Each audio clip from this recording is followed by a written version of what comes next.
You ever have one of those moments where a smell, like warm cookies or that weird plasticky scent of an old VHS tape, suddenly yanks you straight back into childhood, like some emotional time machine?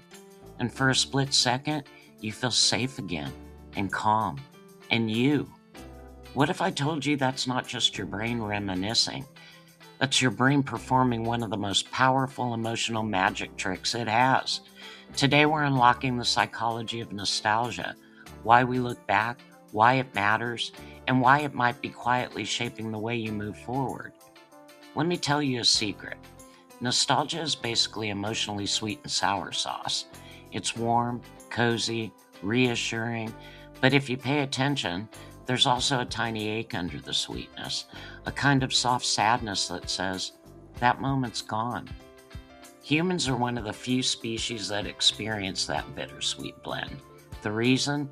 We don't just store memories, we attach meaning to them. Meaning is what makes our memories glow. And while nostalgia feels deeply personal, it's actually almost universal. Cultures dress it up differently, but the yearning itself, that's biologically wired. Here's the twist you didn't expect. Nostalgia isn't about the past, it's your brain preparing you for the future.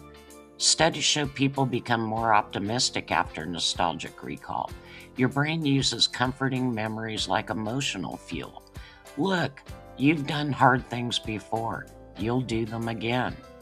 That ache, it's not loss, it's longing that motivates. Let's take a tiny tour inside your head. When nostalgia hits, two brain regions light up like Christmas. First, the hippocampus, your internal librarian. It's the one pulling old dusty memory books off the shelf. And second, the amygdala, your emotional amplifier. It's the one adding color, warmth, and emotional intensity to those memories.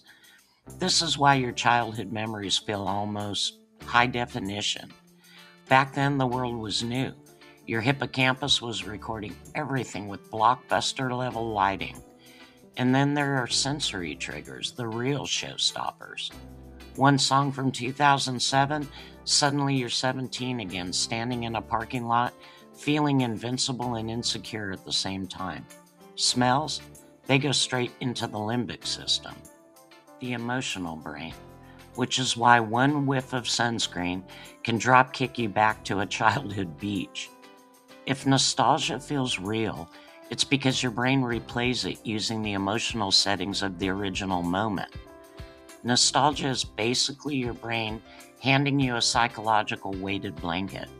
Whenever life gets heavy, uncertainty, stress, loneliness, your brain says, hang on, let me show you a moment when you felt connected, capable, safe.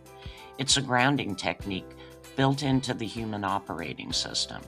And it doesn't just work on us individually. Nostalgia is social glue. Think about it. Remembering late night conversations with friends, family traditions, childhood shows, collective cultural memories.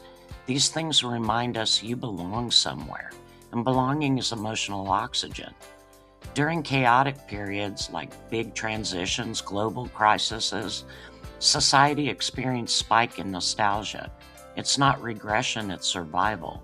Your past becomes a harbor, not to stay in, but to anchor yourself long enough to get your bearings. But like all comfort mechanisms, nostalgia can get sticky. Sometimes the past starts to feel perfect, like some magical era where everything made sense, and your skin was clear, and your problems were cuter. This past perfect illusion can make the present feel dull, and the future threatening. Here's when nostalgia becomes unhelpful. When you start believing the best has already happened.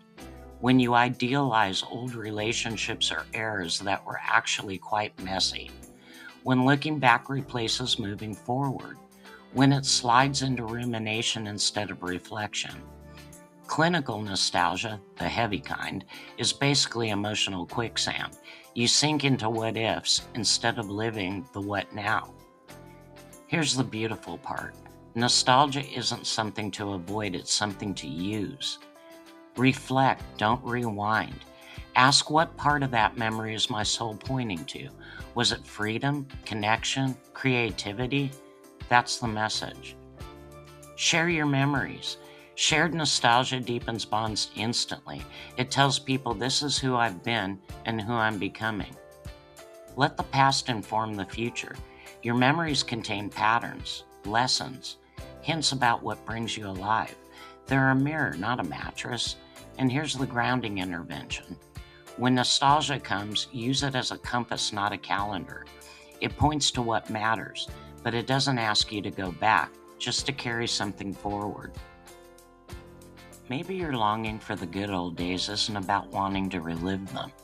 Maybe it's your psyche whispering, you've already felt joy, connection, meaning, so you know you can feel them again.